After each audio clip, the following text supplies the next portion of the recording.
So inventory is up in Yorba Linda. Homes are taking a little bit longer to sell compared to last year, and interest rates are fluctuating all over the place. So what does this mean for anybody thinking of getting into the housing market in Yorba Linda over the next couple months? That's exactly what we're going to be talking about on today's episode. So today I'm going to be going over my 2025 March housing market forecast for Yorba Linda. So let's go ahead and get into it. Okay, so like all these episodes about the Yorba Linda housing market, I'm not going to bore you with a bunch of data, but I do want to give you some specific things that you need to know about to give you some context on what's happening in our housing market. So first, right now, there's about 89 homes for sale in Yorba Linda, which is up from 72 last month. So we are seeing inventory continue to grow as we head through the year, which is completely normal. On top of that, during the month of February, we did see demand grow a little bit as well, just not quite as fast as inventory. However, this is where things get a little interesting. So when I look at the numbers between January and February in Yorba Linda, if you look at how many homes closed at or above asking price, in February, 60% of homes closed at or above asking price.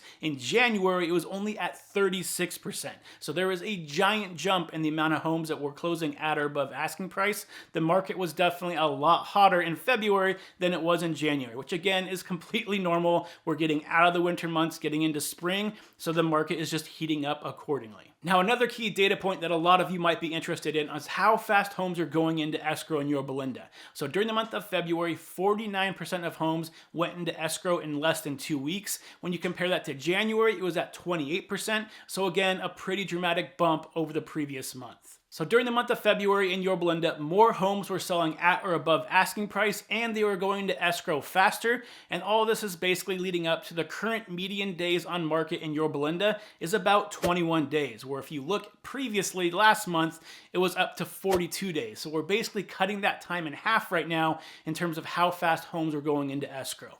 But does this mean these trends are going to continue going into March? Let's go ahead and take a look at that now. Well, here's where things get a little interesting, because as we're starting to see this day-to-day data come out, it does look like both supply and demand are continuing to rise right now, but supply is going up quicker than demand at this point, so I wouldn't be surprised to see the market slowly cool down over the next couple weeks, because we are seeing more home sellers hit the market than home buyers enter the market. Now, the biggest factor that's going to throw a giant wrench into all of this is interest rates, because interest rates have been fluctuating a lot over the last 2 months. So in the middle of January, we were up at 7.25, and currently, as I record this, we're at 6.64, the lowest that we've been since October.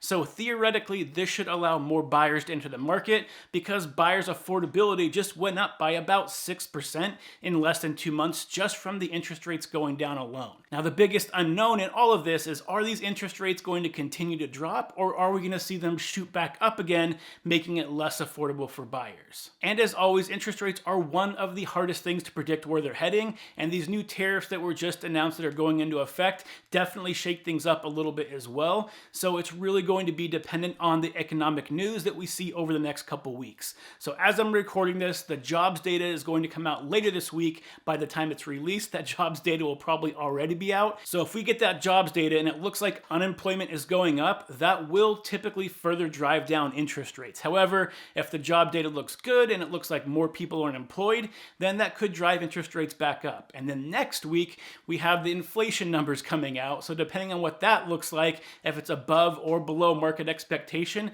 that could also swing interest rates as well. So it's really hard to say exactly where the housing market is going to go over these next couple weeks. A lot of it is going to depend on what those economic reports show over the next 2 weeks. Once those come out, then we should have a little bit better understanding of what we should expect over the next couple months. But until then, it's kind of up in the air if interest rates are going to continue going down or if they're going to bounce back up again. Now, if interest rates do start going down, especially if they get below 6.5, which we saw back in September of last year, that's typically when we start seeing a lot more demand into the marketplace, and that can continue driving demand faster than supply, and we can continue seeing the market heat up over the month of March. However, if we see interest rates start to shoot back up towards the 7% again, and inventory continues to hit the market as fast as it has been, you could see longer times for your home to get into escrow, and it's just going to take a little bit longer for everything to sell on the market.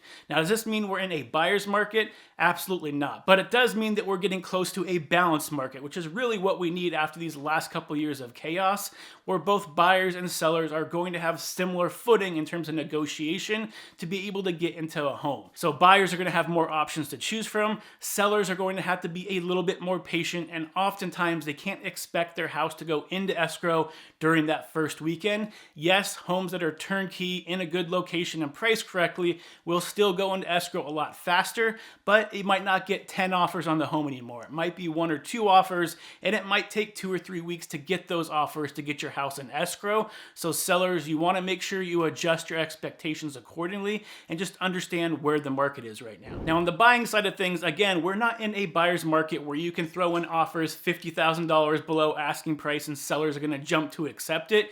We're not anywhere near that point right now. We're still in a balanced market. You still need to offer something that is around market value, and depending on the other parts of the offer and the different terms that you put in, you're probably going to have a little bit more negotiating power than you did before. When it comes to negotiating repairs on the home, when it comes to leaving your contingencies intact, protecting you more while you're in escrow, you're going to have more options to do so this year than you did last year at this time. Now, if you have been thinking of buying or selling a home sometime in the next couple months and you really just don't know where to start or just have a few questions, I do offer a free 15-minute discovery call. You can book it with me. You can look in the description below or the link in my bio, depending on where you're watching this. But book 15 minutes, get your questions answered, and have a better understanding of what's happening in the market and how it's going to impact you personally. So check out that link, find a time that works for you on my calendar, and I'd love to have that conversation with you. And if you aren't quite ready to pick up the phone and have a conversation yet, but you still want more information about the general buying and selling process, I have a bunch of free guides. Again, you can find below in the description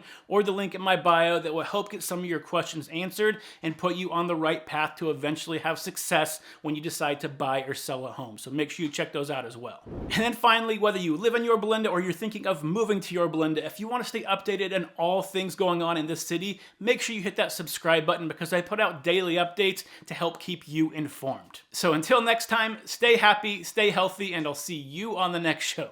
Bye, everybody.